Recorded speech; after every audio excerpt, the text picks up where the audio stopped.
Welcome back, everyone, to another episode of Countdown to Geek Town. This is episode number 6.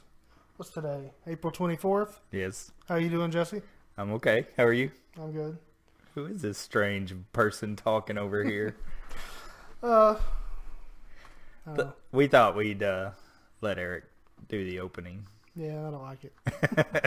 I'm not a high energy person. Yeah, no, well, you don't have to be high energy. It's just weird. Yeah. It's just weird to start it like that. So, this is our Sits podcast, and we got a little bit of a doozy on this one. Some of us over-prepared, and some of us got a page. Page is good. Some of us don't have any topics to talk about. Oh, well, no, I got plenty. It's all up here in the brain noggin. Yeah. What are we going to talk about? Oh, yeah. Have you seen our YouTube lately? No. Somebody landed a plane. So I managed. I think that was edited footage. It wasn't. That's why I showed it from the very beginning, and I didn't take anything out. But go back and edit and look for shadows in the wrong place. I had to record it with a selfie stick between my legs holding it. I was wondering how you're doing that. But I managed to get it first try. I figured out what I was doing wrong by watching my failed attempt video. I was like, oh, it's so stupid. It's so easy once you figure it out. So why was it so hard when we were a kid? Because you didn't look at that part of the screen. Pay attention? Yeah. Okay. But all you have to do is match up the altitude and the speed with what they want it to be and just keep your nose up. So it's like, oh, God, we were such idiots. Crack the code, now it's just too easy. Well, I did it first try after doing that. Have you tried it again? Clicky over there. Have I tried it again? No, I haven't touched it since then. I've been working too much. Trying to since I have the mornings free, I've been trying to learn how to make the videos for the podcast. And as you can tell, they start out very super simple, and the latest one is, I'm getting into the transition stuff. It's just, it takes a long time to render some of that stuff. Yeah. But I do one a day usually, and hopefully I'll get caught up. And how many have you done? You've done 4 now? I've done 4 now. Yeah. So maybe I can get 5 out, and then 6 by the time we get this out. So we'll start with some news topics. You want to do news, or you want to do contest first? Do news. I'm gonna take that pen away. I'm gonna send out little Morse codes. No. He's hurting people. Okay, so we'll do news. What do you got? Since I don't have any notes. They announced the Green Lantern Corps movie is going to happen. With Kyle Rayner and Jon Stewart and Hal Jordan's. Yeah. Kyle Rayner was kind of my Green Lantern anyway. Is that because of the cartoons? No, it's he was the 90s he was the 90s Green Lantern, and he was an artist. So I liked the way I liked his look, and I liked the way he used some of the constructs that the ring can make. Now, I think this is like their DC's 3rd tier. This is not supposed to come out till 2020. It's way out there. Yeah. I don't know. Just wonder how they'll do after the failed attempt of the first one. Will they try to take it serious? Will they try to be funnier? Let's not do funnier, because that's what they tried to do with the first one. Well, parts of it seemed like they're trying to be funny, but then when they got serious, it was like really dark. Like not the content, but the screen itself. I don't remember the space, the parallax, this cloud, basically. I don't know. They could have did so much more, and they didn't even get into the main baddie in Green Lantern, which is Sinestro. He was in that movie. Yeah. He was played by Mark Strong. Yeah. And it's like, at the end they tease, he finds that yellow energy battery, but no, never to be seen again. So maybe the Green Lantern Corps will be about Sinestro. They sure as shit better learn their lesson from the first one. Yeah. No CG costumes. That was horrible. Do CG constructs is fine. They looked okay, but don't do the fucking costume. Don't do that. So. Also got, I think it was last, I don't know if we announced it on the last episode. It might have been in between. Michael Keaton was in talks to play. We talked about it, and now he's out of it. He's already out. Yeah. I never even heard or read official he was in it. So, I mean, it's like already, it was just rumor before, and now he's already rumored out. Yeah. So. But also, Robert Downey Jr. will be in the movie as Iron Man. Yeah. Which is kind of weird because I think he's coming out of his contract with Marvel pretty soon. Yeah. He's got in the Infinity Wars, and that's it. But, I mean, a little spot here, a little spot there. Yeah, he probably gets paid pretty big bank. He gets paid a ton of money for this Iron Man stuff. He come in before the movies were big, and he put a big percentage. I think he gets $50 million a picture or something like that. It's something unheard of. They still get a big bank just from doing little cameo appearances. It's crazy. I also got Sci-Fi is close to closing in on a deal to produce a Krypton movie. Series. Yeah, I saw that. I've actually heard another podcast talk about it, but the problem with shows like this, they're so expensive to make. Fox had a show. There's Terra Nova, where they went back to dinosaurs and stuff like that. And I liked it because I love dinosaurs. Yeah. But man, I think it cost $5 million an episode to make, and they just you can't. If you have 22 episodes, it's even 13 episodes. You're looking at astronomical numbers just for a TV show. And one that's probably not going to have a Walking Dead type following, right? Yeah, not a huge following, especially on Sci-Fi. Yeah. Walking Dead's their actors like Andrew Lincoln. He doesn't make any money. I don't think. I think it's what is it? I can't remember what it was. It was only $5 million maybe in total that he's made per season. No, I thought. Oh wow! I don't know. I remember reading it. I should have wrote it down, but this is before the podcast. Yeah. I was like, wow. I was shocked because they bring in 20 million viewers. At the finales and stuff like that. So I guess that explains why there's 80 commercials in the finale. It's supposed to be 90 minutes long, and 30 minutes of it was literally commercials. Anyway, this one's going to focus on Kal-El's grandfather in Krypton. That's what I read. It just seems like they're doing another Gotham, going back before the superhero and just telling his, parents. I don't even know who his grandfather is. Yeah, I didn't either. I know Jor-El. Maybe he's LL CoolJay. I don't know. Now somebody's got to Photoshop that. I know. Yeah. I don't know. I haven't watched Gotham. I watched the first episode, but I didn't get into it. I watched 3 or 4. I couldn't get into it. I've heard it's gotten better as it goes on. Yeah. I might give it another try since it's on Netflix. Well, you're the big TV guy. I'm not. Yeah. The only other thing I have is the Inhumans pulled from schedule. No. So for those that don't know, not me, but everybody else that doesn't know, who are the Inhumans? Oh, you want to ask me about it, huh? Okay, so the leader of them is a guy named Black Bolt, and he's actually probably one of the strongest people in the Marvel universe. He can't speak because if he just whispers, it'll level mountains. He's super strong like that. They're a bunch of ancient beings that were formed by, I think, some mist in the ground. It's a Terra mist or something like that. They're different from mutants. Okay.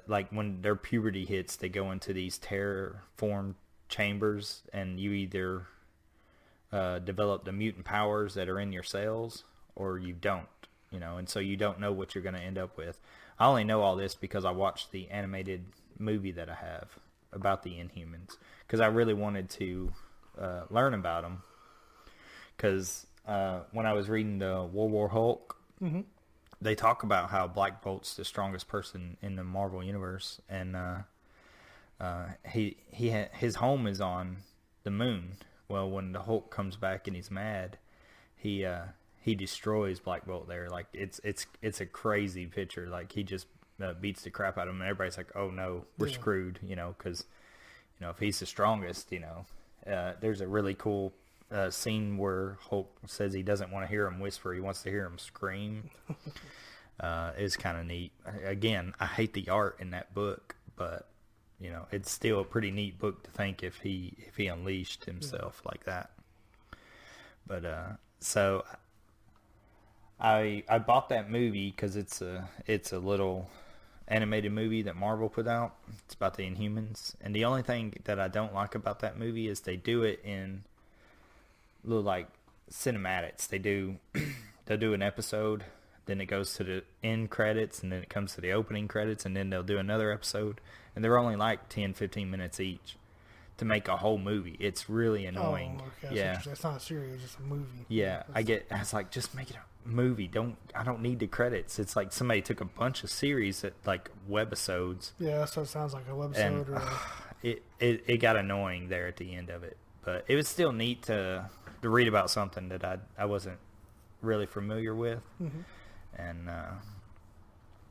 so I was really kind of excited to see Marvel do this, to go out a little bit strange, like Doctor Strange. Right. But as it turns out, it's not going to happen now, probably. I don't think it happens. If not for a really long time. Yeah. I don't see it in their slate, and I don't know why they would pull it, honestly. Like, what are they afraid of? They had Vin Diesel as Black Bolt. Until he had been announced for it. Mm-hmm. I hadn't read anything on it. He's a big pusher for it, because Vin Diesel's a big comic book guy. Yeah.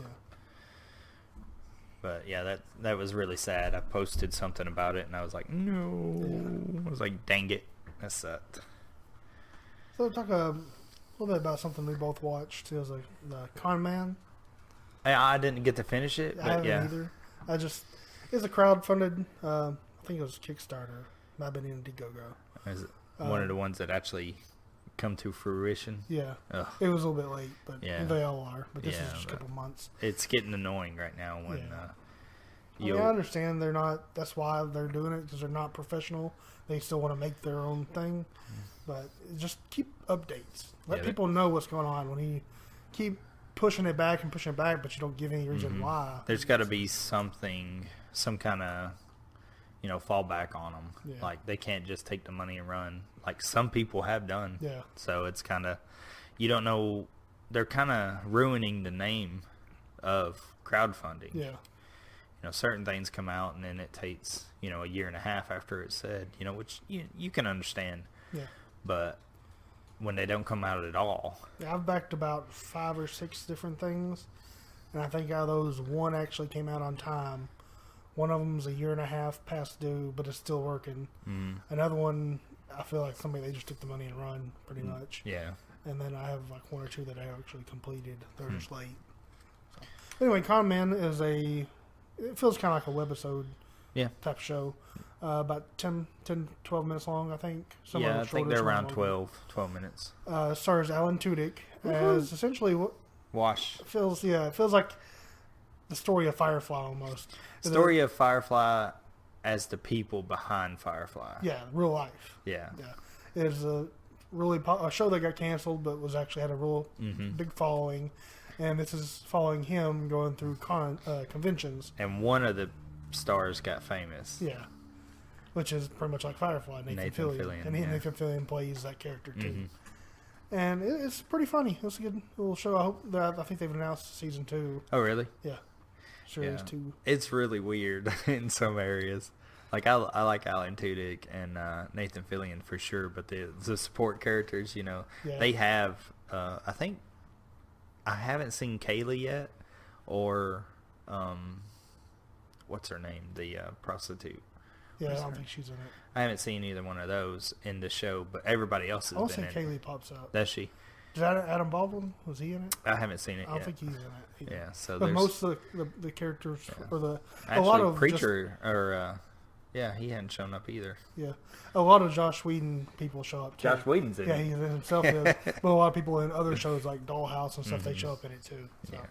It's a good show, especially if you love Firefly, you'll like it. You can tell they're all pretty good friends. Yeah. And it doesn't paint Nathan Fillion as a bad guy. He's really nice in it. Yeah.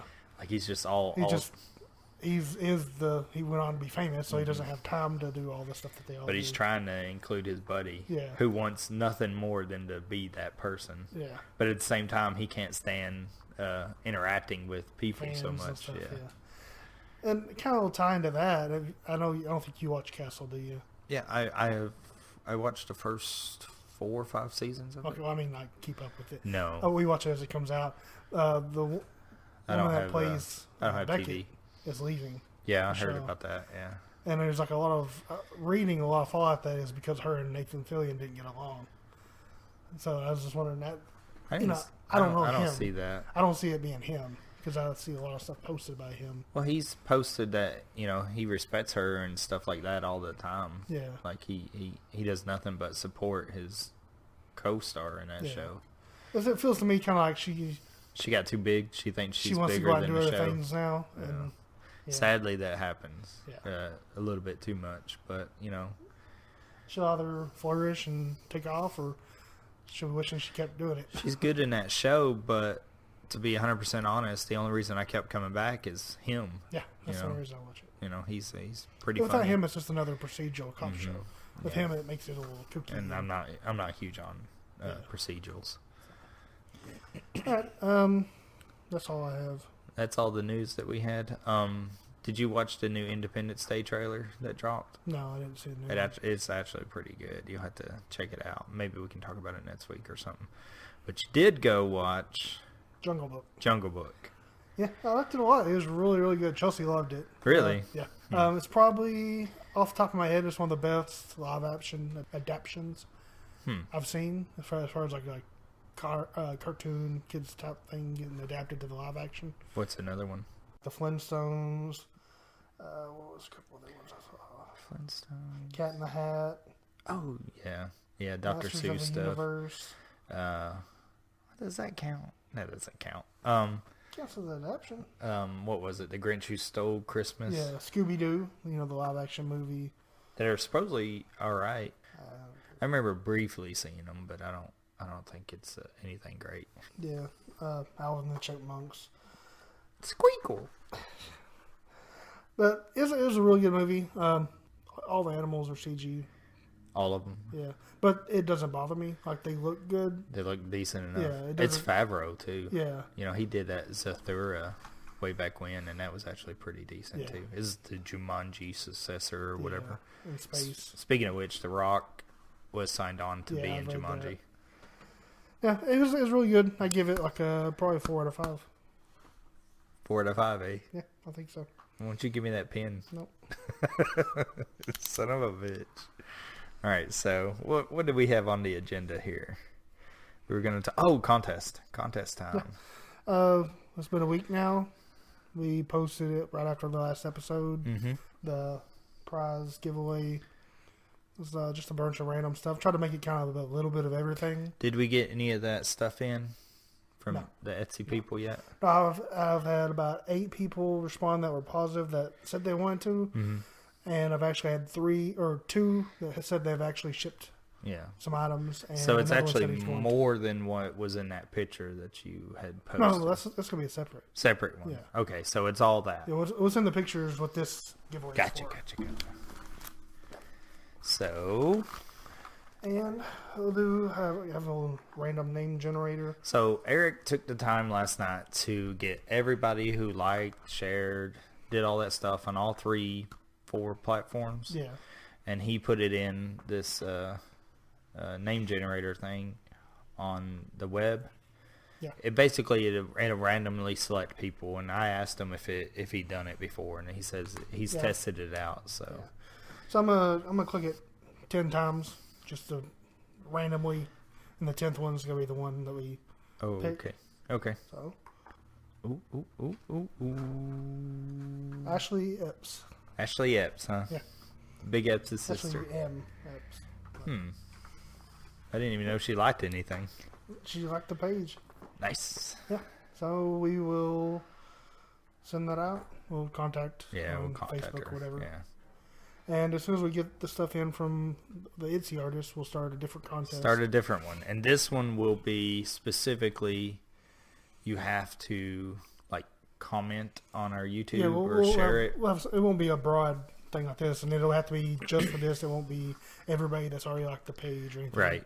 It'll be more interaction. And the basic goal of this is to get not only our names out there, but the people who contributed. Right.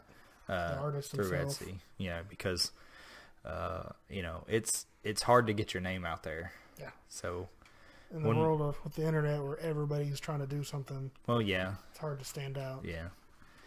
And even me, I've had people ask me to draw them something, and they said, "Oh, I'll give you, you know," and I've never once had them come through. And it's like, I know the quality's there. I think they look pretty decent. I'm not charging them an arm and a leg for it. Yeah. You know, but I've never sold a picture, so it's kind of it can be frustrating on this end for sure. But congratulations, Ashley, and we'll be getting in touch with you soon if you even listen.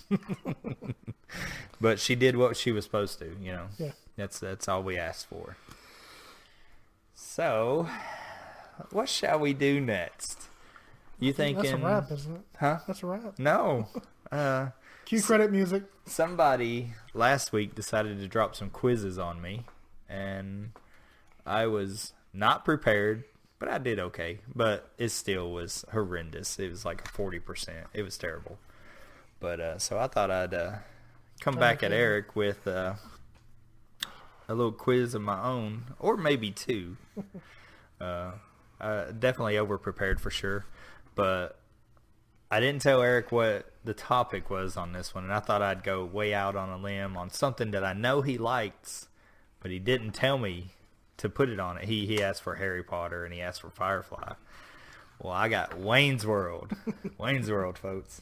I knew I'd go with something a little. I imagine you hadn't seen Wayne's World in a little bit. Yeah, it's probably been a couple of years. But it's such an iconic movie to us who grew up early 90s, you know. Yeah, I watched it a lot when I was young. Yeah, so we've watched it over and over. On VHS. Yeah.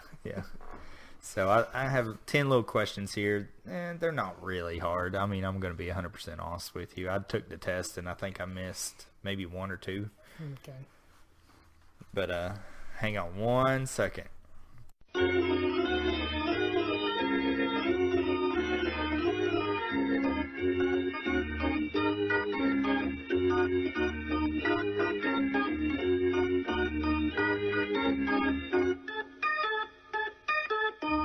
Okay, so Wayne's World. Here we go. Let's see how much Eric's memory has failed him over the year. All right, so question number 1.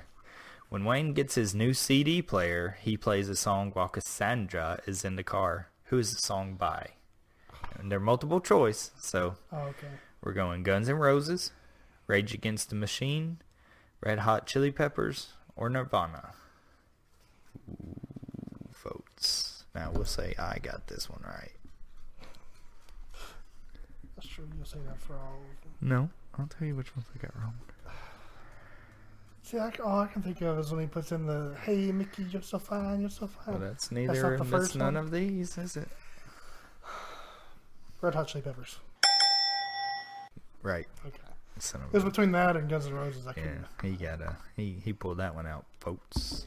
All right, question number 2. Fill in the blank. Wayne. I mean, Led Zeppelin didn't write tunes that everyone liked. They left that to the Bee Gees. Okay, I didn't even have to say it. Yeah. I got that one right too. That was exactly the first that one. Yeah, you like that? I went into my actor mode there. When I saw this, I didn't know who the Bee Gees were. Yeah. I was like, who are the Bee Gees? Okay. Question 3. What song do Crucial Taunt play during the performance for Frankie Sharp, Mr. Big? Now we have Touch Me, Why You Want to Break My Heart, Fire, and Ballroom Blitz. Oh, shit. They play all of them. Scooby-Doo ending. Yeah. Okay, so it's at the very end? Yeah. Ballroom Blitz. Yep. It was between that and Fire, I couldn't think. Yeah. See, that one I got wrong. I put Why You Want to Break My Heart. Yeah. That's when they're in the studio. Yeah, I know. Yeah. All right, so this isn't looking good for me. You can tell you watched this movie quite a bit. What is the surname of the old man who works at the haunted amusement park? Watson's, Burns, Withers, or Johnson? Withers. Yep. Old man Withers. Yep. Scooby-Doo ending. This is stupid. I hate this. Question 5. Which of the following people do not see Jim Morrison in a dream? Garth, Rip Taylor, Dale Preston, or Cassandra? Okay, read that one again. Which of the following people do not see Jim Morrison in a dream? So this is Wayne World 2. Oh, okay. Oh, yeah, snuck it in. The first one. Snuck it in. So, I don't remember. See, that's not fair. Wayne's World 2 is a different movie. Oh. You want the names again? Yeah. Garth, Rip Taylor, Dale Preston, or Cassandra? Rip Taylor. Oh, wrong, folks. The streak is over. So multiple people have different dreams? No, multiple people see him in a dream. It's not the same dream. It was Cassandra. Oh. Okay. I didn't watch Wayne's World 2 nearly. Yeah, I think these are Wayne's World 2 questions. Great. How much money was the geek at the Aerosmith concert given by his mother? $1, $10, 50 cents, or $5? $10. And I got this one wrong, and so did you. I was thinking 20 before you even said it. No, it's $1. $1. Cheap bitch. Okay. That's what I thought of. Rat race. All right, number 7. Who told Dale Preston that sleeping upside down adds 10 years to your life? Bob Dylan, Jeff Beck, Eric Clapton, and Keith Richards. And I got this one wrong. Silence. I try to... It's not so fun on that side, is it? Ooh, you go cry, little baby. Eric Clapton. Damn it! You got it right. Suck it! You guessed. No, I knew it was between the last two. I can hear that, his voice. I put Keith Richards. Yeah. All right. Which of the following bands is not going to be at Waynestock, according to what Wayne is telling Bobby? So it's Aerosmith, Van Halen, Led Zeppelin, or Pearl Jam. Led Zeppelin. Yeah, that one I got right too. Let's see here. Oh, speaking of them, I started watching that Vinyl show on HBO because I got HBO again for Game of Thrones, and man, it's good, but man, it's such a long draw. But they have Led Zeppelin in it. I don't think I've heard of it. It's record executive in the 70s. Oh. It's like, ugh. I was interested, and then I don't know. It felt like the first episode was like 2 hours long to me or something, because it just seemed to stretch on. Okay, number 9. Only 2 more. What band does Garth request while he is at Honey Horn's house? Hornays, I guess that's how you say her name. Hornays. Megadeth. Yeah, I got that one too. I don't need your multiple choice. Shut up, son of a bitch. What song does Aerosmith play at Waynestock at the end of the movie? I ain't giving you. Yeah, you don't need it. Does Aerosmith play? Mm-hmm. I don't have to have multiple choice. Walk This Way, Love in an Elevator, Shut Up and Dance, and Dude Looks Like a Lady. Walk This Way. Oh, strike 3, you're out. Oh, all right, so you did significantly better answer? than me. It was Shut Up and Dance. Really? That would have been the last one I would have guessed. Yeah, me too. I did Dude Looks Like a Lady, I think. You know, you never know with the Wayne's World I've heard movies. Aerosmith so many times in different movies and stuff. It's just, All right, so he apparently knows Wayne's World pretty well. I figured he might. But we got a big 40 question one here from Harry Potter, but we're not going to do all 40 of them because that would be just mean. So I'm going to pick a couple on each page and see what happens. Ooh, this is a good one. Good starting one. See if you remember. I know it's been a while. In what month is Harry Potter's birthday? June. July. Boom. Where's my pen? All right. I got pen. No, you leave that pen alone.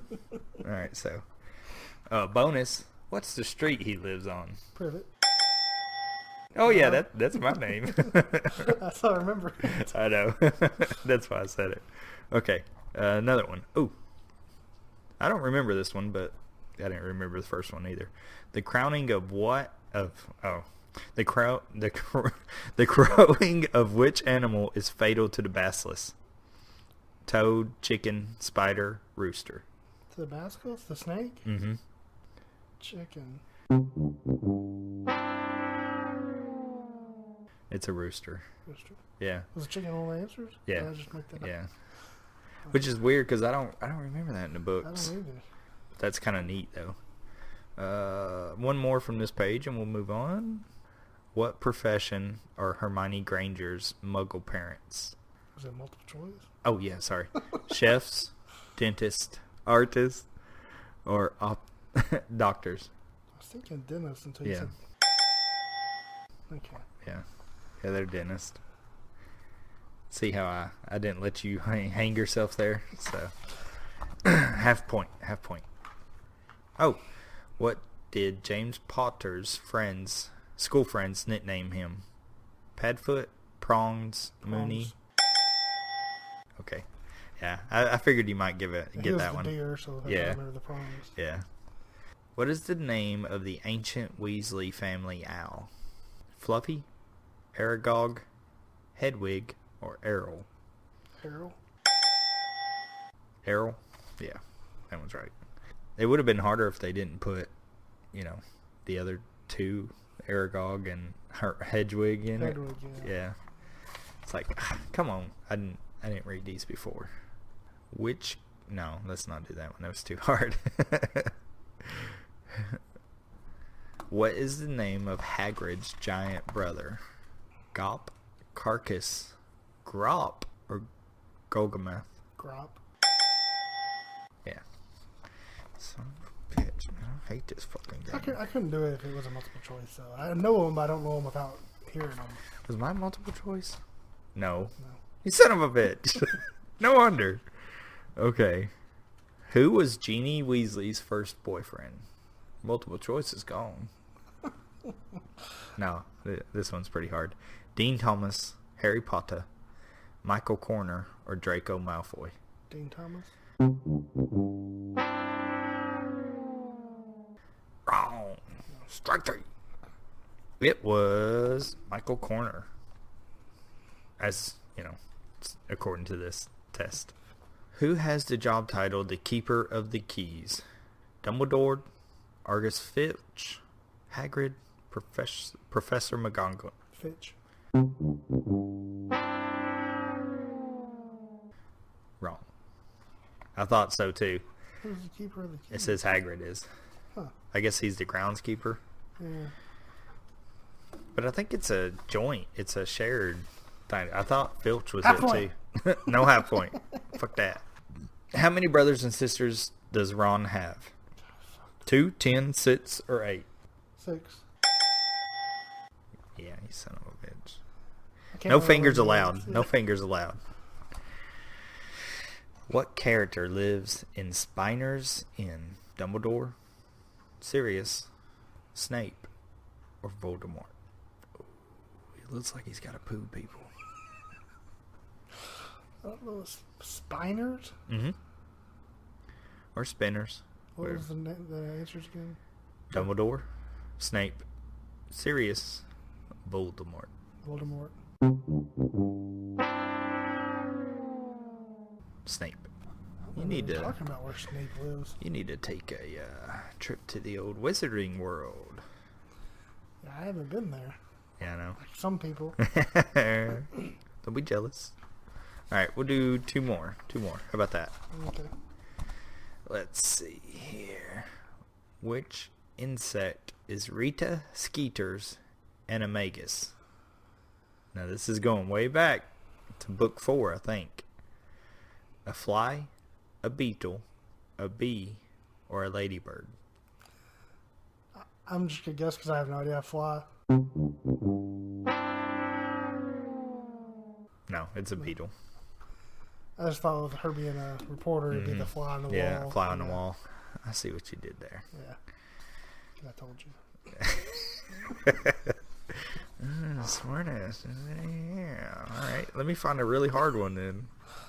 Who was the headmaster of Hogwarts before Dumbledore? No multiple choice. I have no clue. I don't remember names. I'm horrible with names. The reason why I didn't want to do this because I can't say half of them. Phineas Nigellus, Armadillo Dippet, Minerva McGonagall or Dolores Umbridge? Phineas.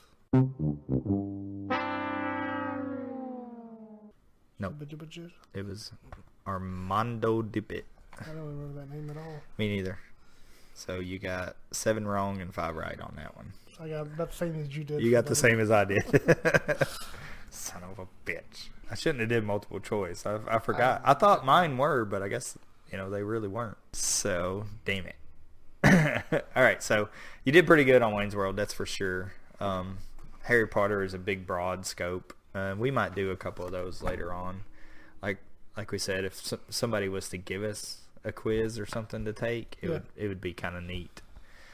But we're going to talk about our top 5s. And what's that? What was the category for this week? This week we decided to do only 80s movies.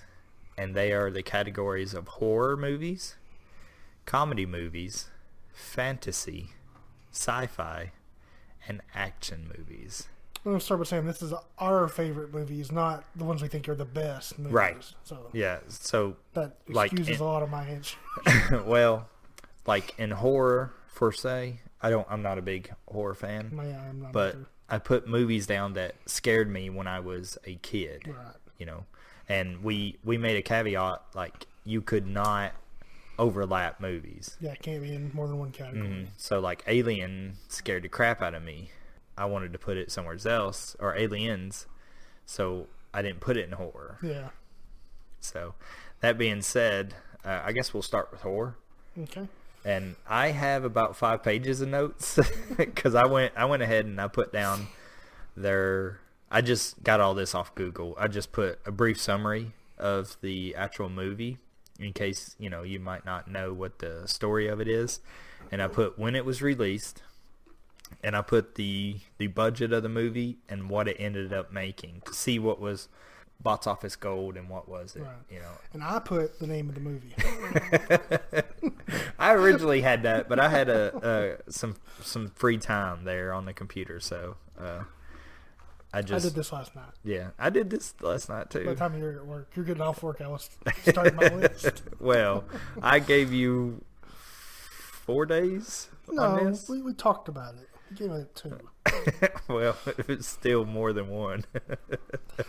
All right, so we're going to go number 5 on horror. What do you got? My number 5 horror, Maximum Overdrive.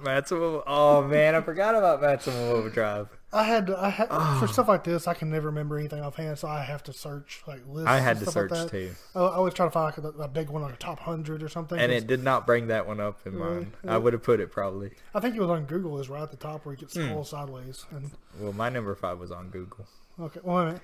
That's I believe it's the only. It's at least the first movie directed by Stephen King. I think it's the only one he actually directed himself. Did he do some of Creepshow? I don't know. That's not a movie. I mean, that's sections. I'm talking about a whole movie. So I didn't know he did that whole movie though. I'm pretty sure. Emilio Estevez. Yeah. And if you watch this movie now, it does not hold up. It's horrible. Yeah. I remember a kid getting shot in the butt by a guy vending machine. Getting shot in the butt by a vending machine. Yes, it shoots a Coke out and hits the kid in the butt as he's running away. Oh, I thought you meant and he just falls over dead. I thought you did. No. I thought the movie doesn't hold up. Oh, I got you. Yeah, it just. I think you said. I remember as a kid getting shot in the butt. Oh god. There is a kid in the movie that gets shot because the machines.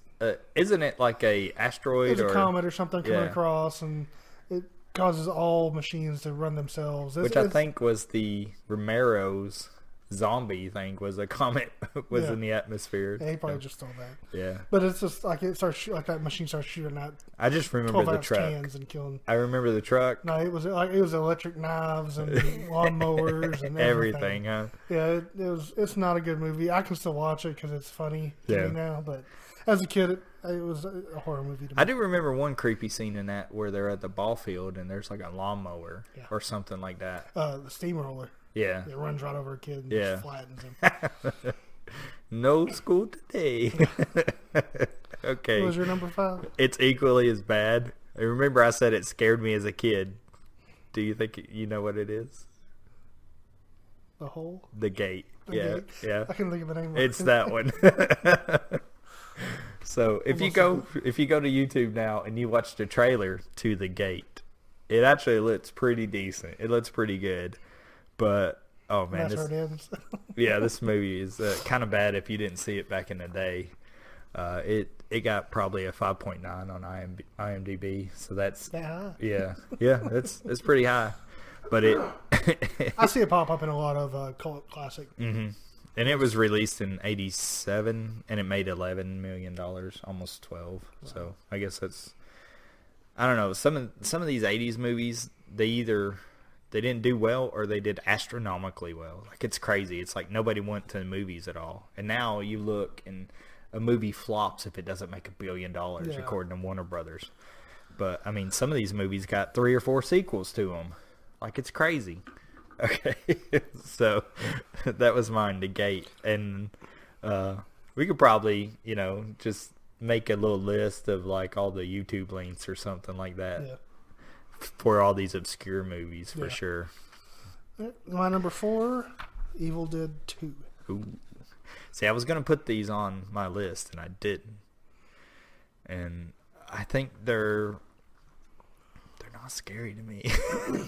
But I didn't see them then. Right. I saw them later on. I saw them after I watched Army of Darkness, which is a comedy to me. Yeah. But I saw these before. Yeah. And actually, I really can't differentiate 1 from 2 in my head. It's a remake. Yeah. 2. I can't remember what happened, which one. No, I remember like 2 better. So. He got more money, so he made 2, and it's the same story. Same person going back to the same place. Yeah. Which really confused me later on when I went back to watch it, because I didn't know all that, and I was like, I think I've seen this. Yeah. I just remember the rape tree. Yeah. So was your number 4? My number 4 was actually Hellraiser. I see that's exactly why I never watched them. Like, it was like somebody would watch it and I'd keep my eyes closed. I can't do the gore porn at all. Yeah. And this is like the start of it, and this movie actually has a 7 out of 10 on IMDb. Like, people love this stuff. Like, my wife, she said she was trying to watch it when she was little as well. Well, not little, but and she's like, why am I watching this? And she ended up watching them all. I was like, oh God, I cannot do that. Yeah. I can't. I think when he got to where he opened the box and it strung him up with meat hooks, I was like, yep, I'm out. I can't do torture like that. I remember going to the theater with my aunt, my cousin. You saw this in theater?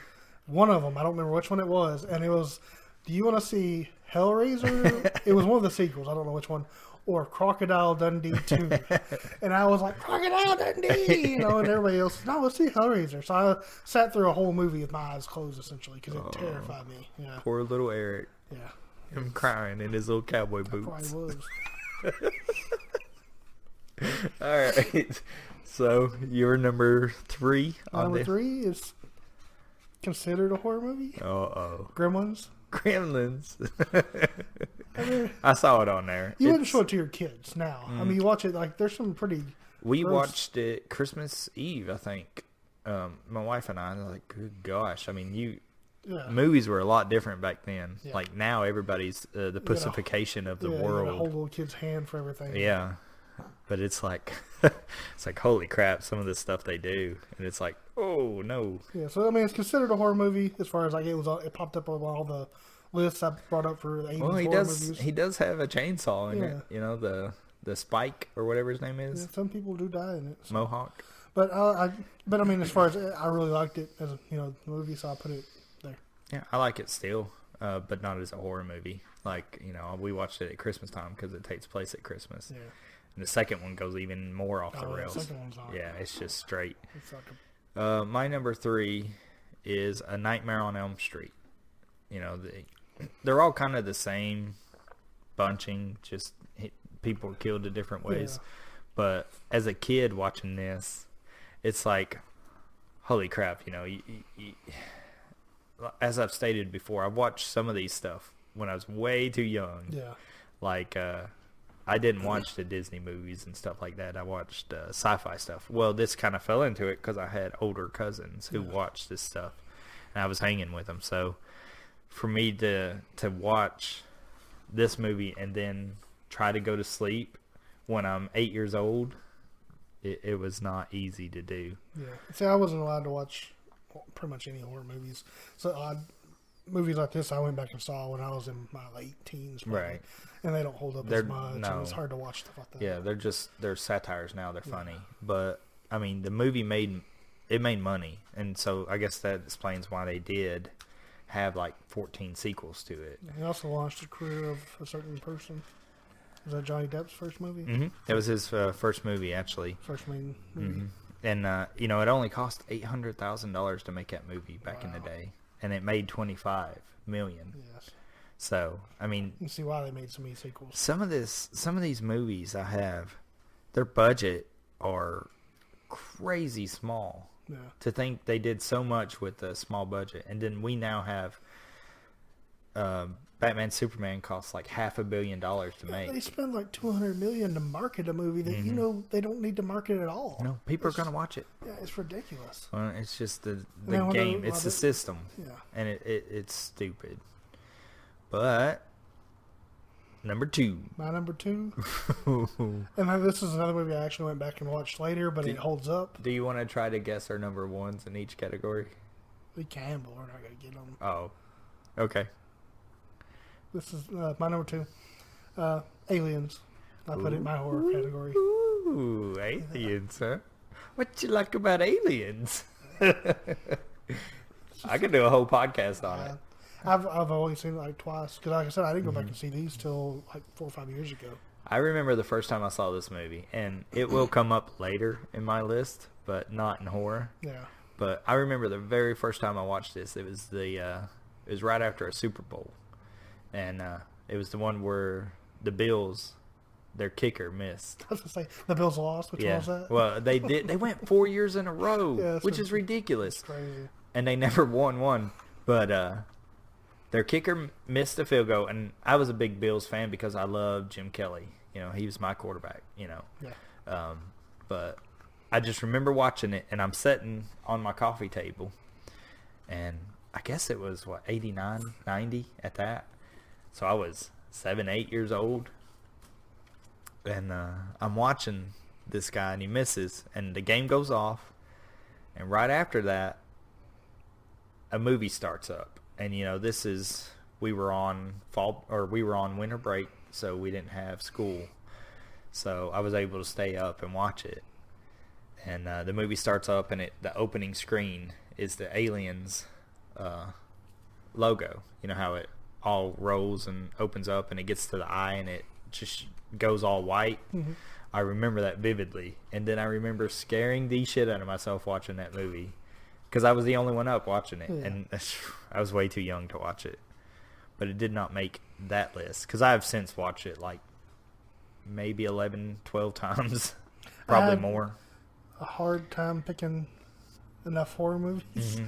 I had a hard time. Moved some around. Believe it or not, I had a hard time with comedy, picking out ones that I actually liked. I didn't have comedy. I had a hard time with sci-fi. That's not me. I knew my list before I even told you. All right, so Aliens, very great movie. I would like to talk about the whole franchise at one time on here. We can do that one day. Maybe one day come out with that new Alien movie. My number 2, it's a classic. And it was released in 1980, so it just barely made the cut. I gotta guess. Okay. Critters. No, I did see Critters on there, and I almost did it instead of Hellraiser, because Critters scared the crap out of me too. It is The Shining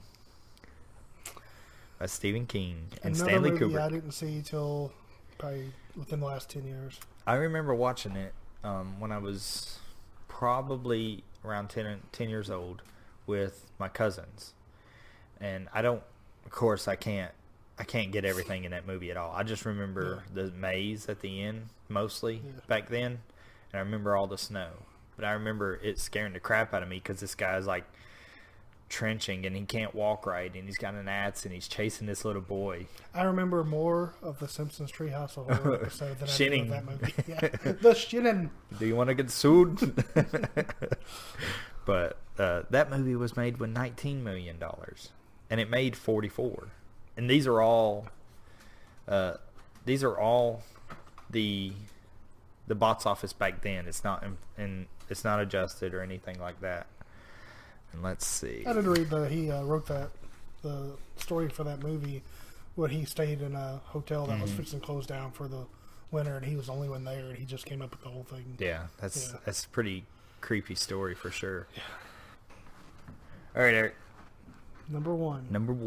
Horror movie of the Number 80s. one. Want to take a guess? I need a hint. Vampires. Lost Boys. Lost Boys. Yeah. I saw it on there, and I was like... I can't believe it didn't make you your top 5. You don't know what my number one is. Okay. It's just a movie I've watched over and over. I watched it when I was young and continued to watch it. It's a really good story. Did it scare you? Then why is it your number one? It's still a horror movie, just because it doesn't scare me. But that's why I put the movies down. I put the category they're in and how much I liked them. I gotcha. See, I graded it by how much they affected me. Like comedy, it's like how much I laughed at them. So, but I do like The Lost Boys. I don't love it. My wife loves it. As we've stated, she has a saxophone playing guy t-shirt. But since I guessed yours, let's see if you can guess mine. And it's not Lost Boys. My number one horror movie came out in 1982, and it deals with snow. Snow. I'm gonna take mine away. I was gonna say Texas Chainsaw. One of those. Nah. I don't like gory stuff, so like gory on people stuff. The Thing. That's it. The Thing. John Carpenter's classic movie, which to me I hold it heads and above every other horror movie. I mean, it's my number one horror movie, period, I think, over all of it. Just the suspense and tension in the later half of the movie. And to this day, you still don't know if the ending was who was infected. You know, there's a theory that says McCready, you know, Kurt Russell's character in it, was breathing. He's obviously breathing, but what's his name? Child's the black guy. He's in everything. What's his name? Dang it, can't think of his name. Morgan Freeman. No, it don't even have it listed here. But I just had it. Oh, it went away. Anyway, he was in They Live as well. Well, they're both sitting across from each other, and this is after they blew up the thing. And you can see Kurt Russell breathe, but you can't see the other guy. And it's like, you know. Yeah. It's like, now that might be an urban legend or something like that. But at the same time, they say the thing can't replicate people's earrings and feelings and stuff like that, so it spits it out. And the guy has an earring in. So, you know, it's like one of those things. It's like, you still don't know. Yeah. But it's like the supreme thing I hold up there. And that movie did not make money. $13 million. To make it? Or that was it. That's what it made. Like, they lambasted him in the critics' reviews. John Carpenter? Yeah. Like, he took it to heart because he really loved that stuff. And I remember watching the original, or not the original, but the 50s movie of it, and it was a monster movie. It's black and white. But so that was our horror section. Now we're gonna go with comedy, I guess. You want to do comedy next? Sure. Well, I gave them to you in this order, so that's the order we're going in. My number 5 comedy. Let's hear it. Little Shop of Horrors. Oh, that's a good one. I don't really like musicals. Either I don't care, I can't have any interest in them at all, or I love them. The ones I like, I really like. And Little Shop of Horrors is one of those that I just love. What's another you like? Mamma Mia, Mamma Mia. What? Willy Wonka. Oh, boo, boo. Fuck you. Boo. That's a musical? Yeah. Oh, well, no wonder I don't like it. Yeah. Also, Sweeney Todd. Oh, yeah. Yes. All right. You got me back now. Like I said, the ones I really like. But if I don't, maybe Newsies. If I saw it again, I saw it as a kid. Yeah. So Little Shop of Horror, and I did like this movie when I was little. I just totally forgot about it because I haven't watched it since. Yeah, I bought it again when it came out. I want to get the collector's edition. It has supposed to be an alternate ending where the monster like takes over New York or something like that. Really? Yeah, I want to get it. I've read about it, but I haven't they seen filmed all that. Huh. I think it might be like a small set. Feed me, Seymour. Yeah. But the songs are really catchy. There's so many people in it. I have not seen that movie in probably 25 years. Pretty much it's every funny 80s person's in it, even if it's just a cameo. Yeah. John Candy's a DJ. Really? Just, so all I know is Rick Moranis, and that's it. Steve Martin's hilarious. Really? The Dentist. I need to watch it again. Oh, you gotta watch it again. It's a great movie. What's your number 5? My number 5 is actually, I don't like the director, but the movie's okay. It's Beetlejuice. Beetlejuice. And I wouldn't have put it on this list, but I did watch it a couple years ago when I first got with my wife. Yeah, Keaton is just funny in it, and he's only in it like maybe 15 minutes. The whole movie? Yeah, like it's crazy. You know, that's what really surprised me because as a kid, I thought he was all the way through it. That's something I saw like once or twice when I was young, and then I big gap, and I've watched it again more recently. When I was young, I remembered the model set of the buildings, the little town, the sandworms, and that lady's chair that holds her. It looks like a big mouth thing. Yeah, it's creepy. I remember something that's not in the movie. I remember Bill Pullman being the main character in the movie, really? And it's not. It's one of the Baldwin. Yeah, the Baldwins. Yeah. Adam. No. The only successful one. It's Adam Baldwin. I think it's Adam Baldwin. I think it is. I'm gonna look it up. Adam Baldwin is a fool, son. He's the guy on Firefly, ain't he? He's not a Baldwin brother either. Yeah. Yeah, he's not. I didn't think it. I think you're right now, Dan. I'm a fool. Here we go. Clicky clicky. Well, anyway, this movie made $73 million on a $15 million budget. For 88, I mean that's still good money, but there's some other movies here that come out around that same time that made Alec, not Adam, Alec. Okay. I know it wasn't Billy. Okay. Cool, you dits.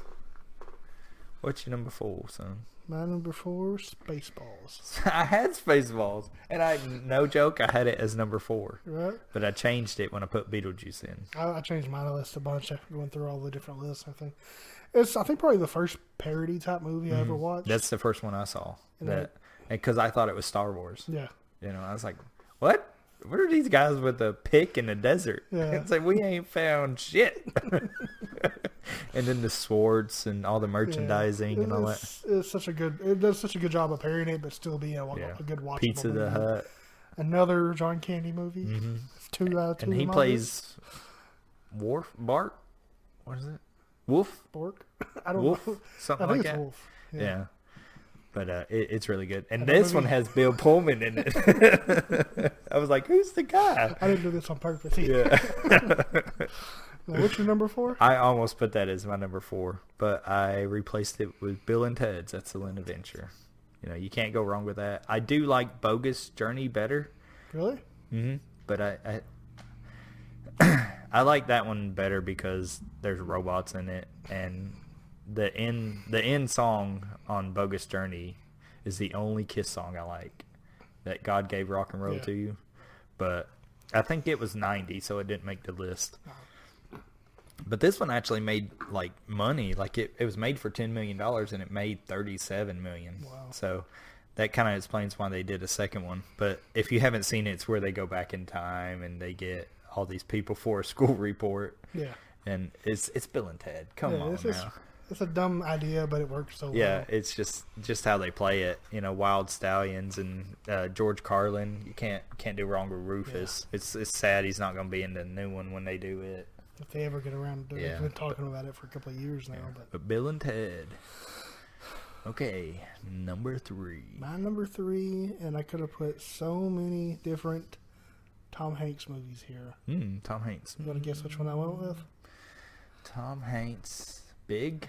big. It was the Burbs at first. I thought you'd have the Burbs. It was on there, and I thought about putting both, diversify a little bit, but Big is such a good movie. Yeah. I love it so much. And I didn't see it till later. I didn't see it in the 80s. The only thing I remember is Sultan. Yeah.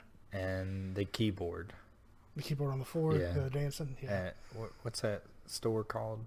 I don't know the name of the store. It's like a famous store. Yeah. Something like that.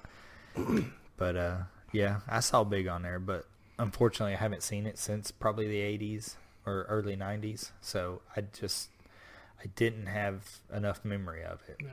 You know, I didn't get a whole lot of time on the TV when I was little because I had three sisters. So yeah, you go back and watch it. It's really good. It still holds up. So really, it still does.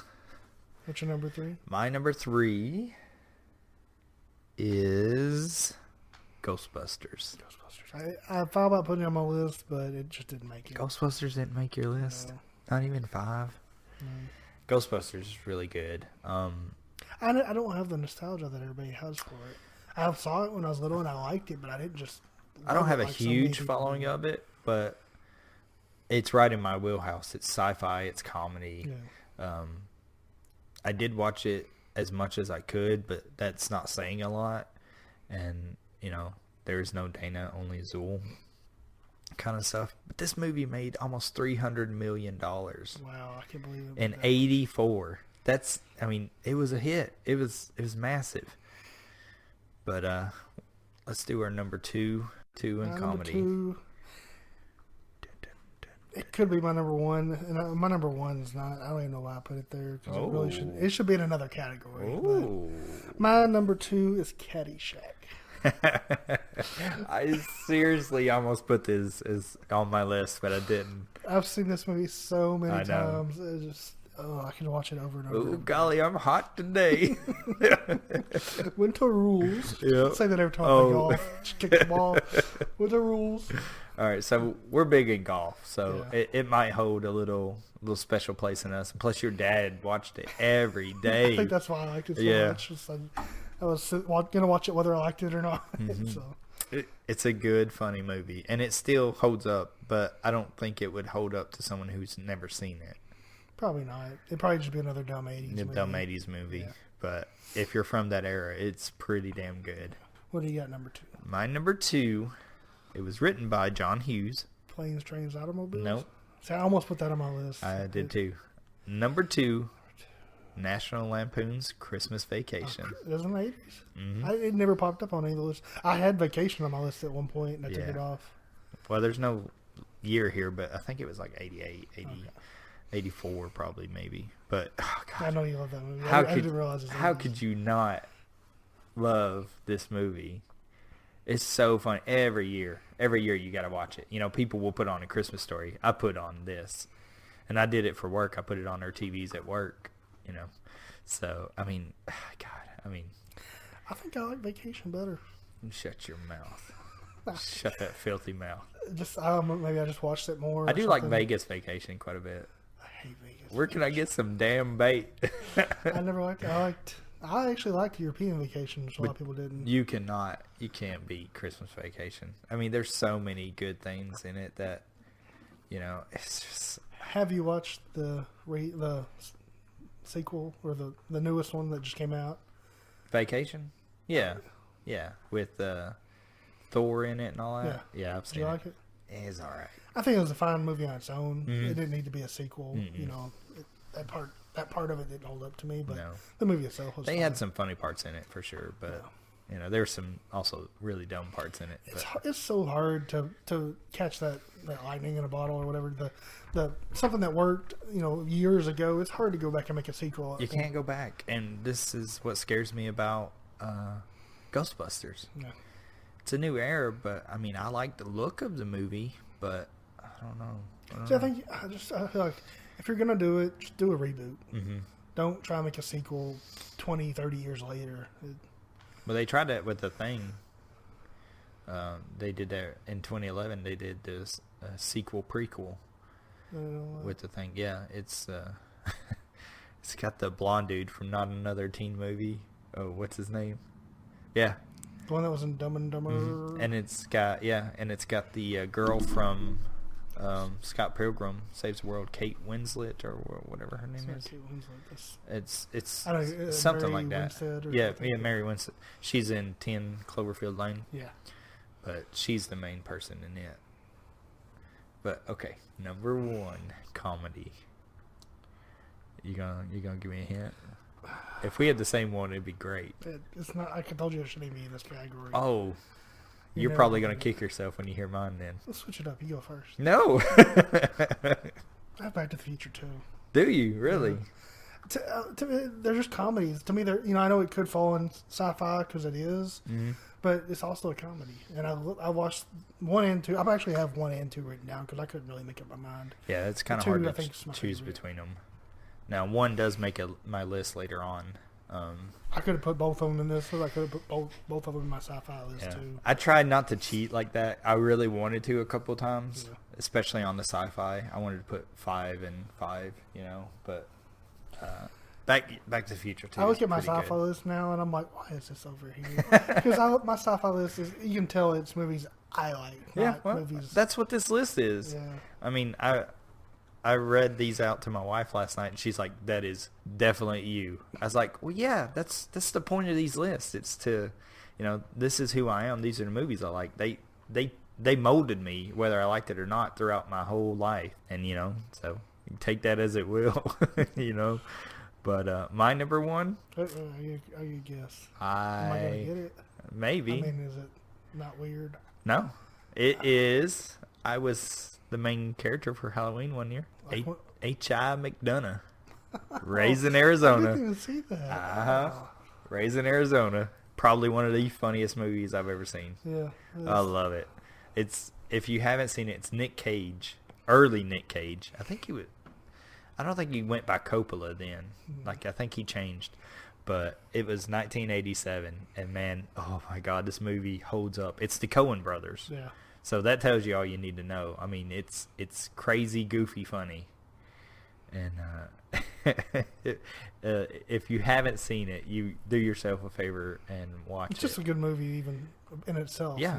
I mean, it's not comedy. It's not strictly a comedy. Yeah. It's just a movie that is supremely funny, for sure. We're halfway through. Now we're going to do fantasy. This is probably my favorite list. Yeah, it was actually, I was like, this is the era of fantasy movies, was the 80s. Well, when I hear fantasy, all the other ones I think, I like sci-fi better, I like comedy. See, we didn't even have this in our list at first. Yeah. And then I was like, let's not do drama. We had drama. I was like, nah. Well, and then I was like, at the movies, I was like, oh, that's such a good. I was like, holy crap, fantasy. Let's do this. The decade of fantasy. Yep. My number 5. Number 5. Legend.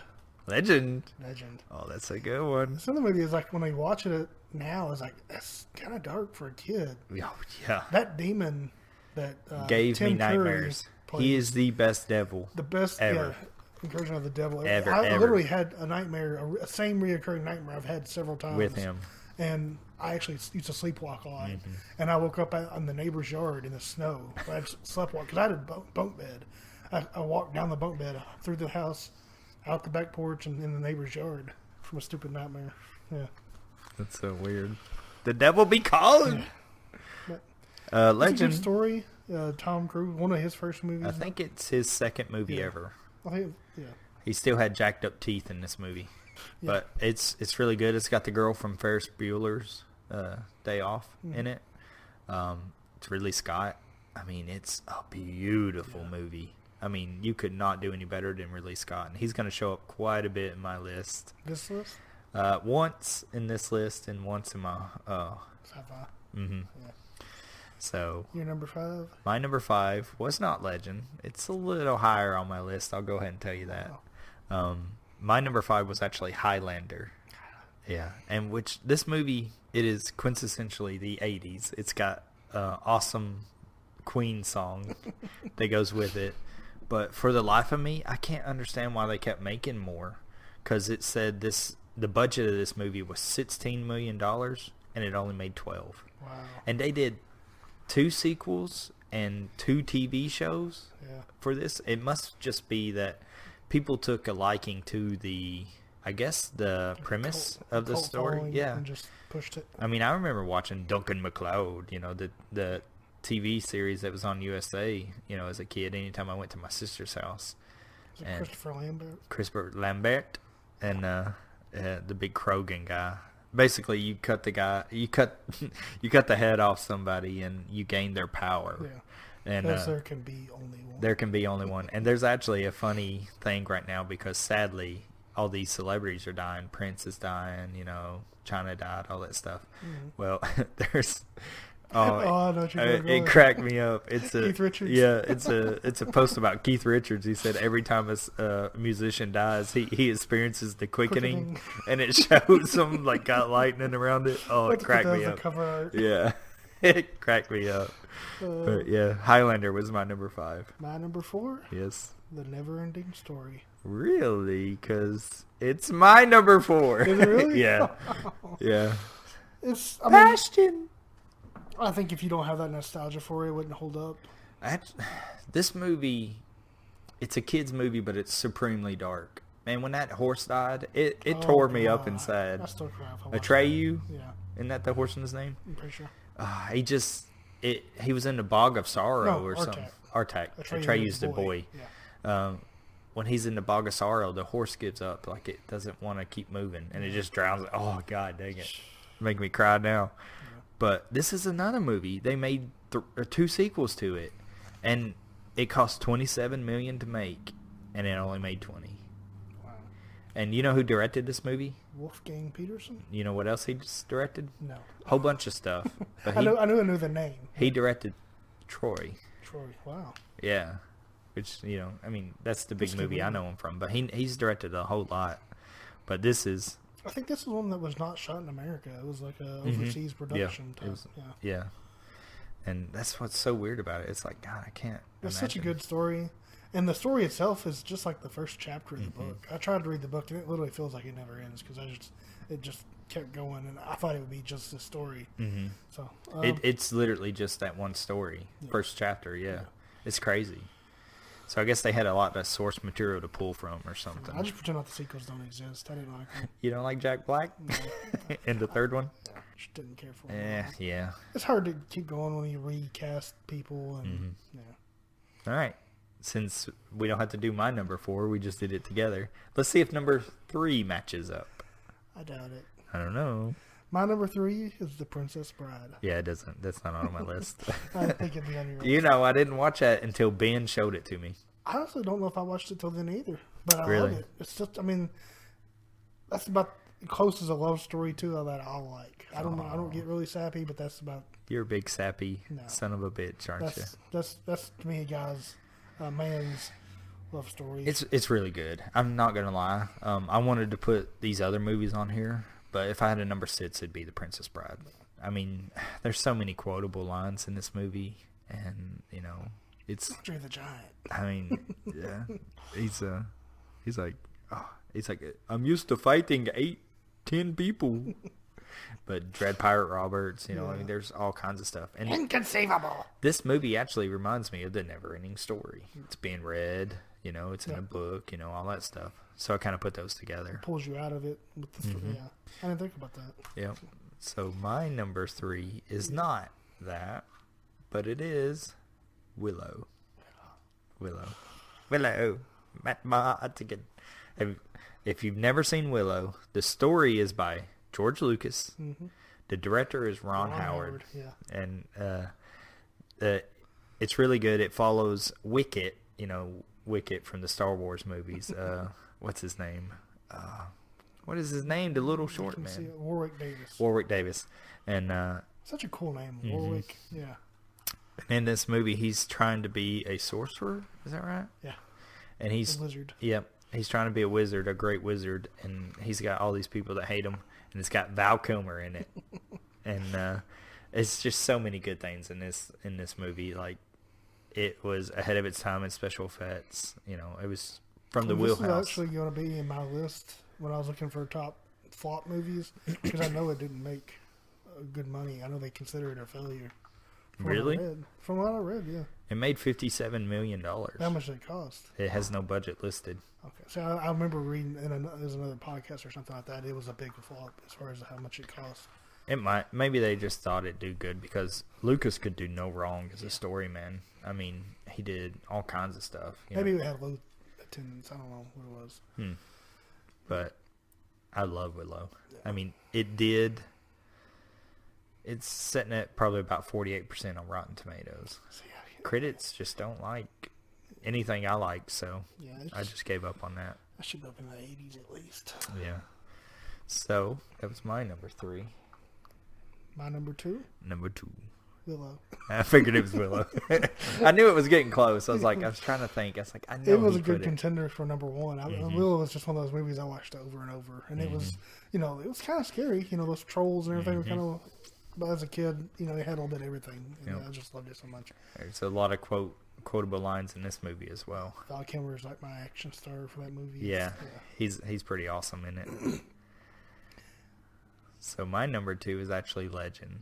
Legend. Wow. I told you it would show up. I'm surprised it's that high on your list. No, I mean, really Scott pushes it that high for me. I mean, when you think of fantasy movies, he paints that picture. It's a living, breathing picture like that. It's just... Was Tony Scott like a 90s director? Yeah.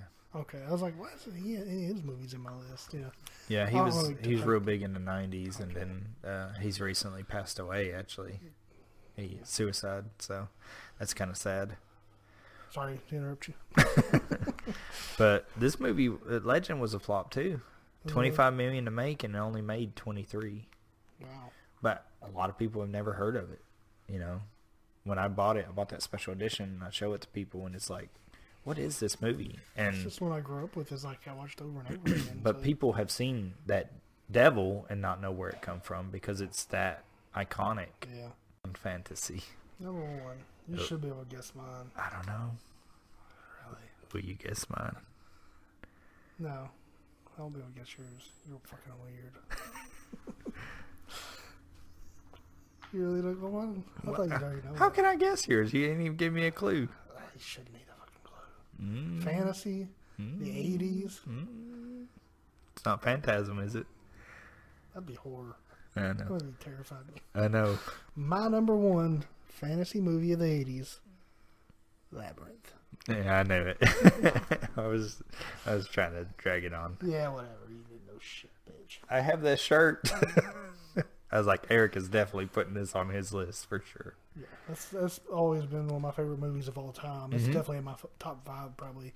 I can watch it over and over again. I love puppetry anyway. Jim Henson. I love anything Jim Henson. And you know why it's not on my list? No. Because I didn't watch it when I was little. Oh, no. Yeah. I thought the bulge would put it in your list. Oh, son of a bitch. I can sing the songs and all that. It was just one of those I watched so many times. Yeah, it's good. A lot of people really, really love that movie, and it'd probably be 7, 8 for me if we did a top 10. Yeah. It's up there. It's a good movie for sure, and Jennifer Connelly. Yeah.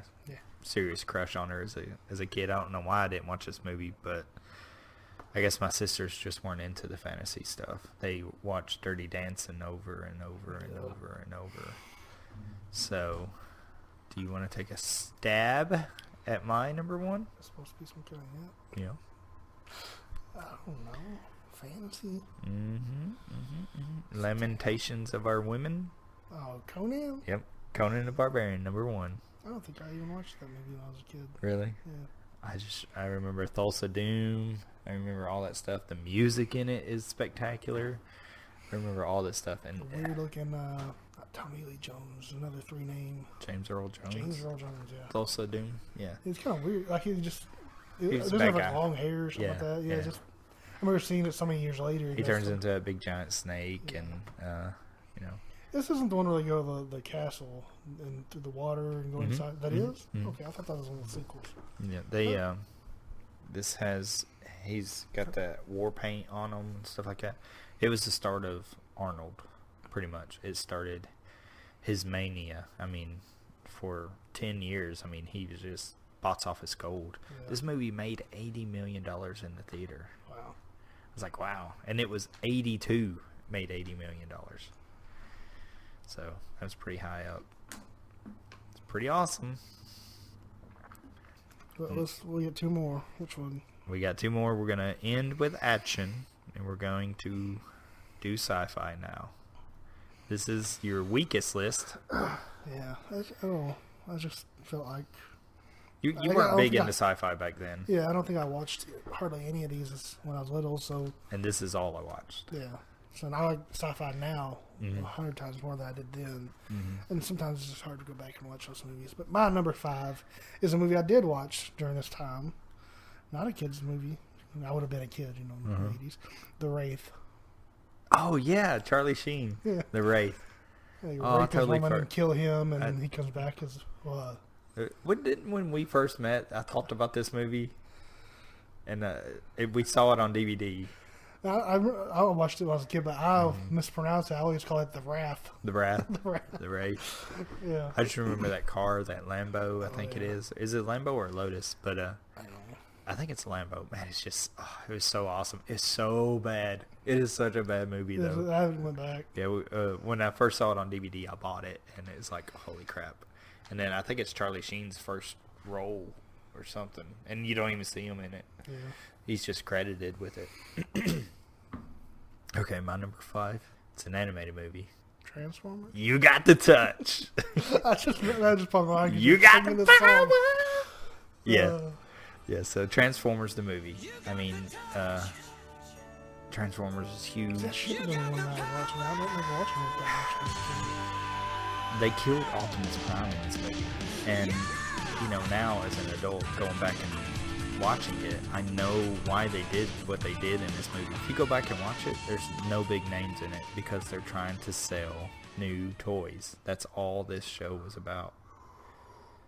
And, it's got Orson Welles, I think, is Unicron. It's the first appearance of Galvatron. I mean,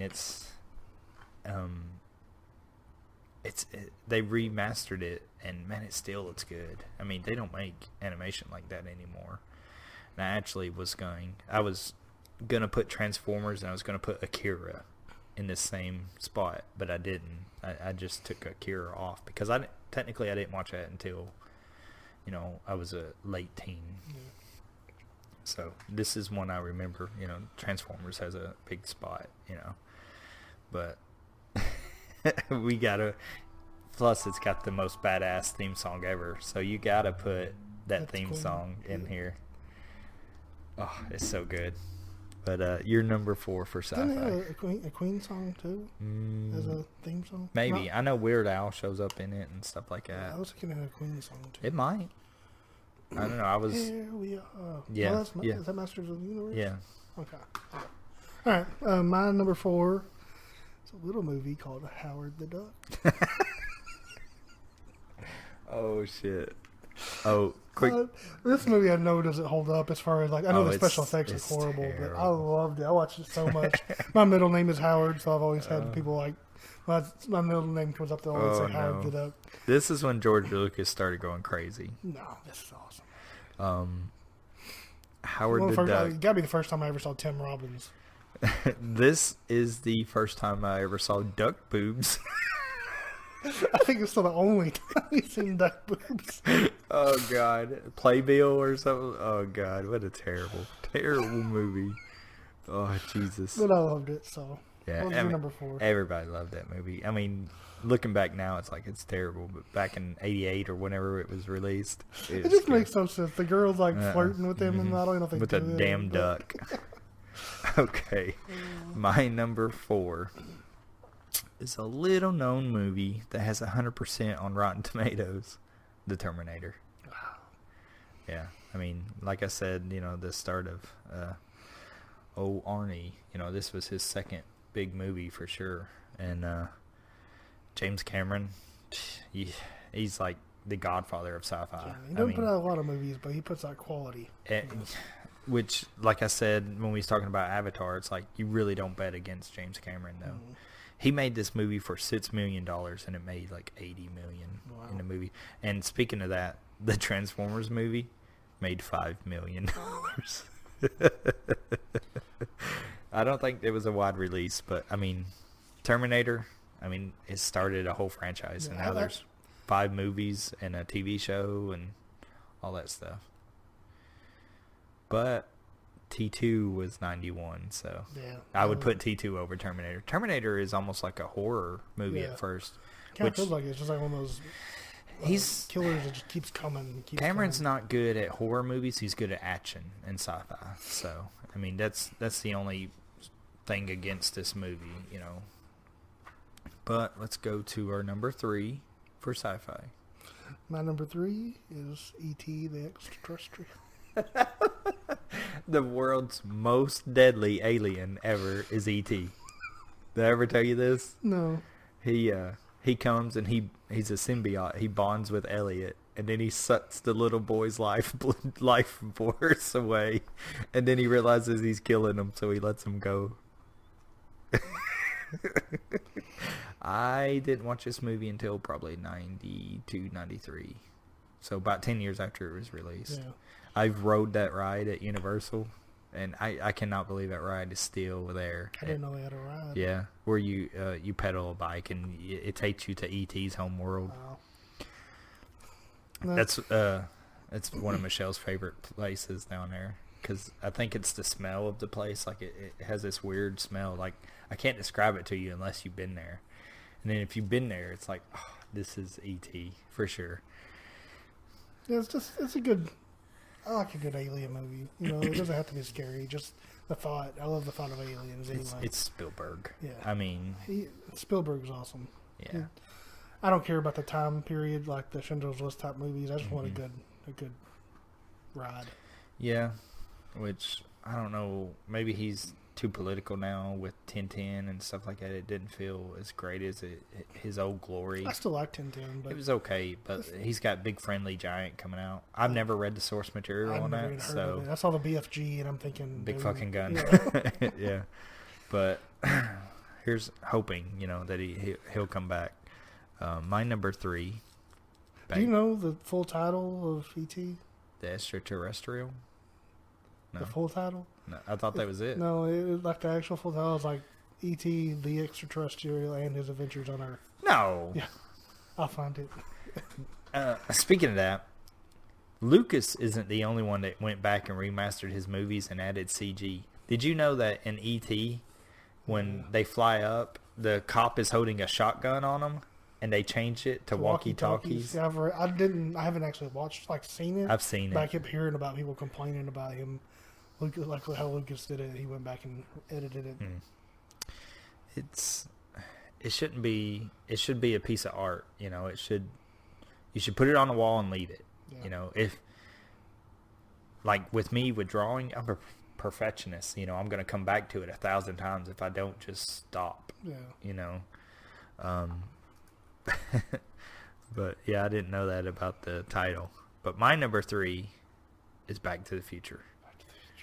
I mean, Zemeckis, Michael J. Fox. I'm glad they didn't go with what's his name? Robert Stewart.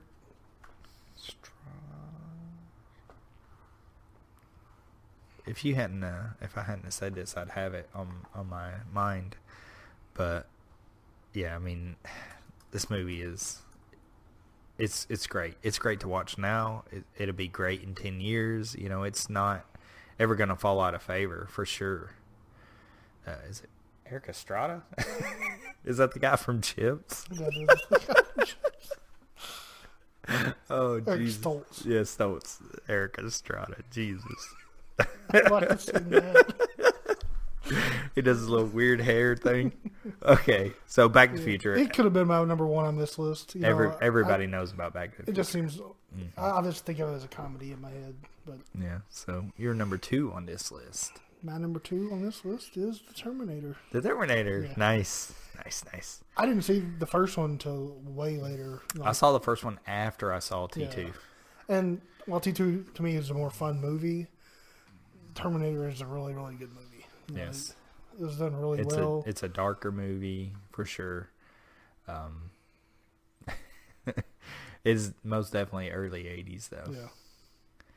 But, so, that's Terminator. We've already discussed it. It's on my list. Your number 2? Number 2 is Blade Runner. Ridley Scott. I mean, that neo-noir he does in it. I mean, his movies didn't ever look any better than Legend and Blade Runner. Blade Runner has amazing themes throughout it, and I personally only watched the director's cut of it. The final cut, I think is what it's called now. Rutger Hauer is in it. You know, his closing monologue is just, oh man, it gets me every time to think about it. You know, where he says, "I've seen things you people wouldn't understand or believe," or something like that. And he says all those memories are lost like tears in rain. It's like, jeez, you know, it's about dealing with being, you know, mortal. And you know, they've retconned it to say that Deckard, Harrison Ford, was a replicant the whole time. That's why he sees that unicorn, stuff like that. It's very weird. And there's about 8 billion versions of this movie. It's crazy. Aren't they supposed to be coming out with a sequel? Yeah. Yeah, and it's supposed to have Ryan Gosling in it, I think. And which I don't know if I've seen all of this movie. Really? I never saw it as a kid. I went back and bought it because I kept hearing about how great it was, and I don't actually remember if I've ever seen it. What version did you buy? Do you know? I remember buying the director's cut. Okay. Yeah, you should. It is a slow movie. He lets it breathe for sure. But every frame of this movie is gorgeous. Everything. Like if you come at it from a cinematographer's view, it is gorgeous. And you know the themes. It's Ridley. It's Harrison Ford. You know it's pretty good. It's got. Can't think of that chick's name. Who? The replicant chick. Bridget. No. You're close. Replicant girl. Daryl Hannah. Yeah. I always want to say Bridget Fonda. But that was my number 2. Let's see what Eric's number 1 is. You want to take your guess? Need a hint. You shouldn't. I guess you should. Because my number 1 might be different than yours. My number 1 sci-fi movie is The Empire Strikes Back. That's my number 1. Yeah. I thought it might be yours. If I say Star Wars, it just yeah, I thought it might be yours because it's universally an epic movie, for sure. And you want to talk about making bank. In 1980, this movie made $534 million on a $23 million budget. That's crazy. In 80, I think the inflation rate put it at like $900 million. It's like, that's crazy. Well, he was ahead of his time, you know, as far as special effects and everything went. He is best as an idea man. Yeah. For sure. Like, when he gets other people to direct his stuff, it's great. We saw it with Willow. We see it here with Ivan Kershner, you know. I mean, you see it with the movies that he directed. We can go into all kinds of stuff with Empire and, you know, the themes it has, but everybody who listens to this has seen Empire. Yeah. They might not hold it up very high, but it's up there for most of us, for sure. So we got one last category, and then we'll wrap up. Action Jetson. This was a very good category for me because I loved action movies in the 80s. Yeah, they're substance. I mean, they're not always the best made movies. No. They don't always have the deepest plots or anything. But you're not coming to them for that. It's like a Michael Bay movie now. And I think my number 5 is the epitome of an action movie as far as a sports action movie. Oh, please be mine. Please be mine. Rocky IV. That's mine too. Oh, Ivan Drago, the Cold War. There's no boxing match like this, but that's the boxing match you want to see. When everybody asks me, they said they can't make a sequel better than the original. I tell them Rocky IV, and the argument is over. Yeah. Rocky IV, Ivan Drago. Man, I wanted so badly to be Ivan Drago my whole life, and I don't know why. I guess because I was blonde. But man, this movie is great. Yeah. Oh God. Montage. The montage. Hearts on Fire and all that stuff. Oh. Jeez Louise. I can't believe you put it on there. I thought I was reaching with it. It went up and down my list. It was off my list. It came back. It went higher. It was higher on mine too. But then I discovered this other movie. So I guess we'll go to your number 4. My number 4. Please don't be mine. I didn't see till probably last 2 or 3 years ago. Really? Big Trouble in Little China. I almost put this as fantasy. I see. That's another great thing about just never seeing it and knowing nothing about it. I thought it was just another action movie. I had no idea about the sci-fi element to it. So I just went into it, and all of a sudden, weird shit started happening. I'm like, "Oh, this is crazy." This is a great movie. It's a great ride. I remember watching it when I was younger, and it didn't make my list only because I couldn't pick of these last 3 categories where I wanted to put this movie. And sadly, it just got bumped out by something else that I remembered. Yeah. You know, I did almost put it as my number 5 as fantasy. Kurt Russell, you can't do no wrong with him. Jack Burton. You never think of him like when you think of like the best action or the best, but when you think of actually see his name down, you're like, man, he does so much good stuff. And what's so funny about this is he's built as the big action guy in this movie, and he's not. No. He's out for most of it. He shoots the ceiling, knocks himself out. He just has good reflexes at the end. This movie is a fun ride, and it inspired Mortal Kombat. Really? With Raiden and all that. But my number 4 on action movies, Die Hard. The original Die Hard. You might see that on my list. Yeah, maybe. John McTiernan, I mean, he'll pop up again on my list, but he's an awesome director. This movie made $140 million. I thought you got John McClane right. No. I was like, what did he say? John McTiernan is the director of the movie. Okay. He did a whole bunch of 80s movies. So it's Die Hard. You watch it every Christmas. It's a good Christmas movie. Yeah. For sure. And it introduced the world to...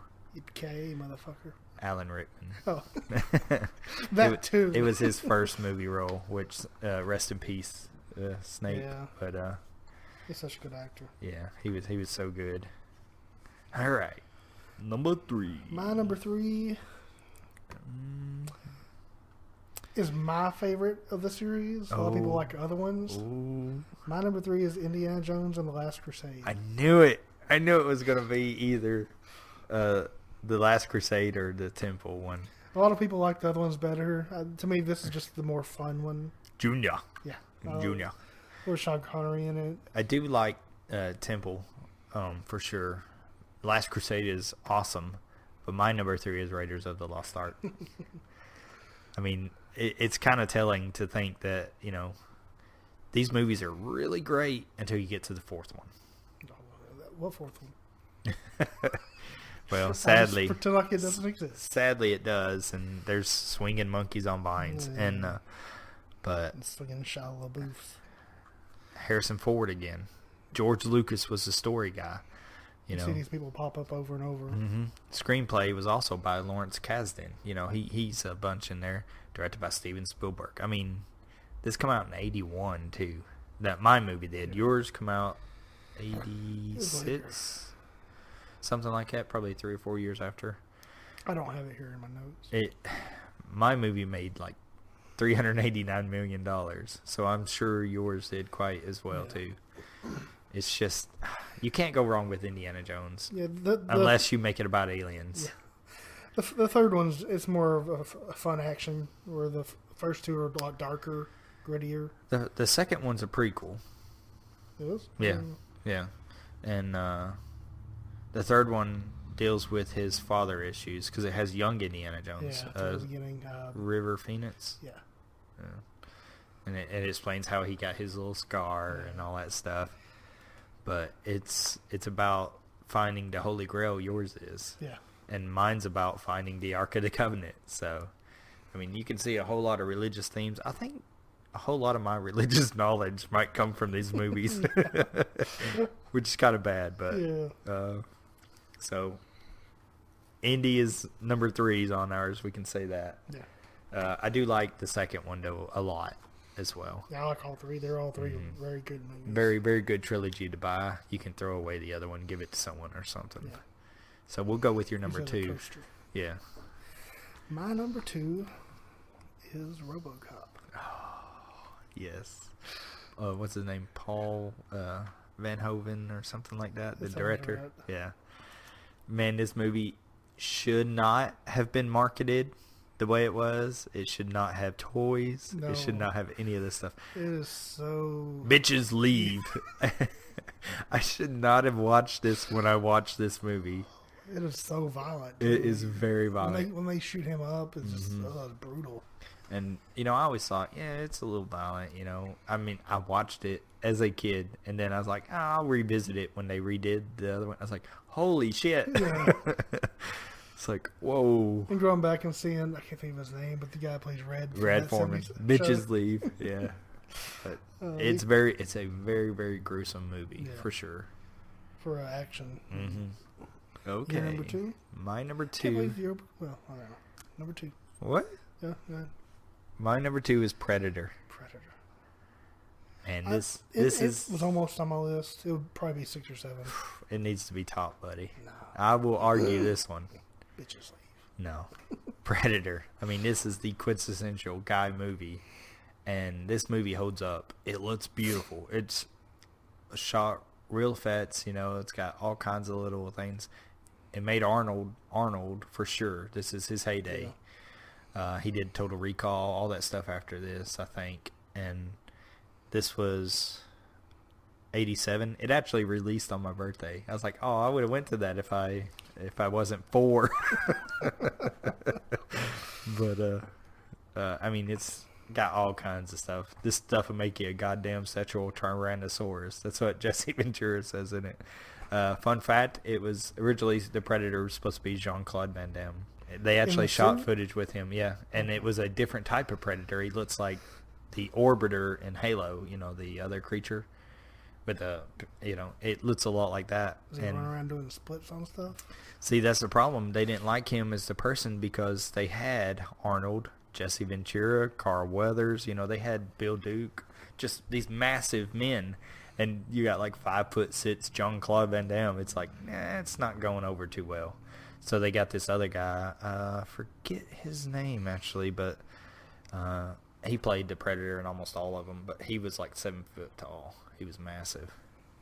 But the Predator, it doesn't get any more action-y, except for my number 1. What do you think about the sequels? I liked Predator 2. That's one with Danny Glover, right? Mm-hmm. Predator 2 was okay. Wasn't as great as Predator 1, for sure. I liked it just because I think it was more like an everyday man, like trying to fight this thing. If you look at it under a microscope, though, if you pick it apart, there's some bad stuff in it. I haven't went back and seen it since I was younger. It spawned the whole Aliens versus Predator because the Predator had an alien head on its wall. And then they made those movies. I wouldn't even count those. I was thinking of the newest one. The Predators. Yeah, with Adrian Brody and Big Nose. Yeah, that's him. I can't think of his name. That was not bad. I like the idea of it. I like the idea. I do not think that Robert Rodriguez is the best person for that.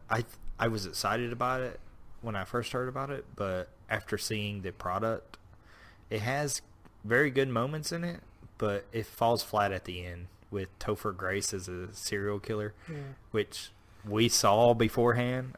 I know I told you, I said, oh yeah, serial killer. He's got to be something. He's, you know, he can't be the only nice guy in this group of killers. You know, they don't do that. It got a little wonky there at the end, but it was pretty decent for sure.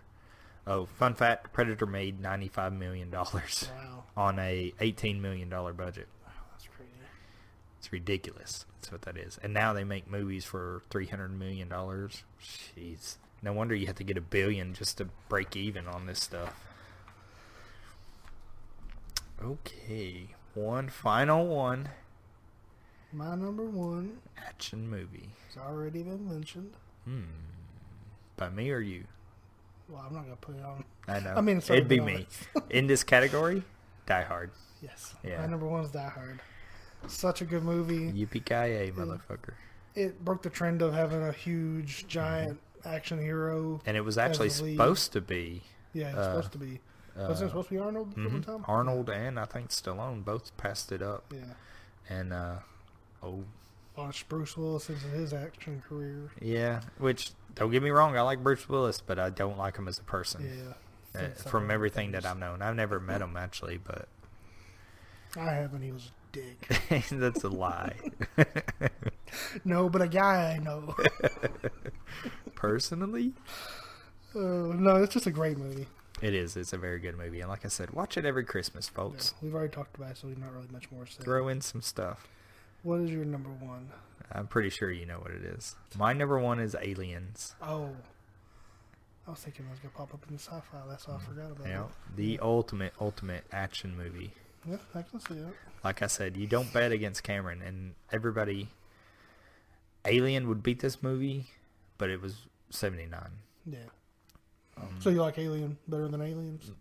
Not necessarily. It's just the mood I'm in. Alien's a different beast than Aliens. Completely different type of movies. Yeah. One of them's a horror movie, and the other one's an action movie for sure.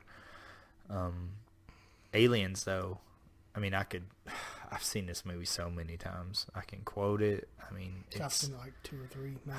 It's so good. I have the whole box set of them, of all of them. I mean, this is my favorite sci-fi franchise of all of them. This is it, which kind of hurts me to see Prometheus the way it was. You know, beautifully shot movie.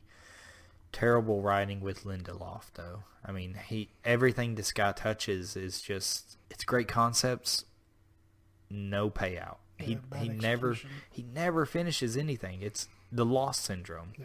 You know, it's like, great, awesome, first season, awesome. Where's this going? Nowhere. Literally, it goes to perdition or whatever. Purgatory, yeah.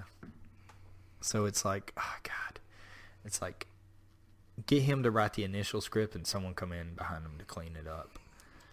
Let M. Night Shyamalan write that in there. Well, he might do all right.